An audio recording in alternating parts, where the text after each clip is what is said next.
We have made jokes about the Thousand Eyes Idol. We have said that he is the best card in all of the Yu-Gi-Oh! Trading card game.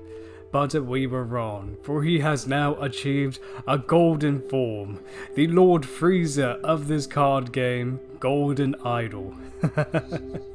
Hello all you beautiful people, my name is Claude, and today we're going to be discussing a new card that is going to be released in the Prismatic God set for the OCG, called Golden Idol. Now, first reactions to this, I love the artwork. I think that it looks utterly amazing. The smug on this guy is just fantastic, and yes, he is just a golden form of Thousand Eyes Idol, but I commend the artist for this artwork. It looks really nice. And before we get into the actual discussion of the card, I want to state that while I have joked about doing like competitive Yu-Gi-Oh in the past, yes, I have not done as well as I'd like to admit, but I'm not exactly table 500, as it were, meaning I'm not good, I'm not bad, but I'm somewhere in the middle. So take what I say with a grain of salt in terms of explaining its effects and its practicality. And we're going to be looking at this more in a casual light anyway, just to see like what it does, how does it work, and what can we do to, you know, throw it in a deck, you know? So, okay, so this card's name is Golden Idol. He is a level 1 dark spellcaster with a hard once per turn on its second effect. Once per turn, you can look at your opponent's hand. Also, this card's name becomes Thousand Eyes Idol into the end phase. Now, being able to look at your opponent's hand is really interesting, so that way you can get knowledge as to what they are playing and play around that, while at the same time, using this card in any sort of casual or competitive effect is hit or miss. I don't see too many people running this for this effect alone, but it's nice to have.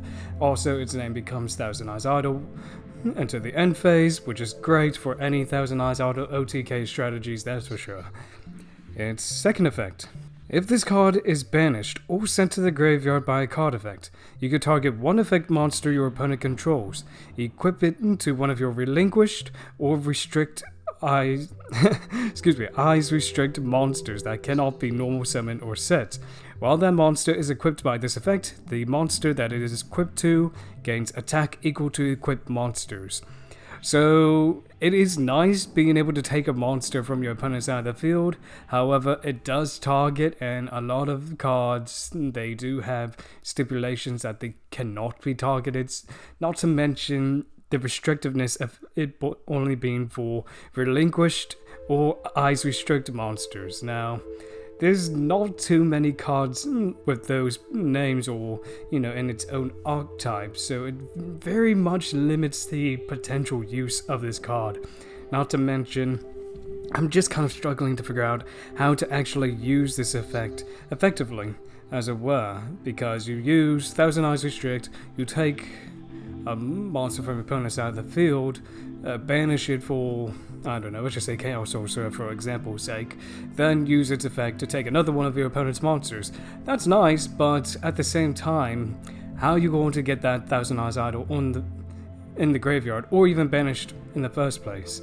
It's a very interesting card to say the least, but I don't think that this would be used all too often. As painful as that is for me to say, it is something that I'll have to play around with and just see like its practical uses and everything. But this was just a short discussion and my opinions on the card. Now, like I said, I think the art looks great, but the effect could use a little bit of work. Who knows? We'll have to wait and see what the other cards in the Prismatic God set comes out with. But I want to hear what you all think. What do you think of this card? Is it something that you would try out at least once? And let me know in the comments below. Like, subscribe, and I hope all of you beautiful people stay classy, stay beautiful. Have a good one.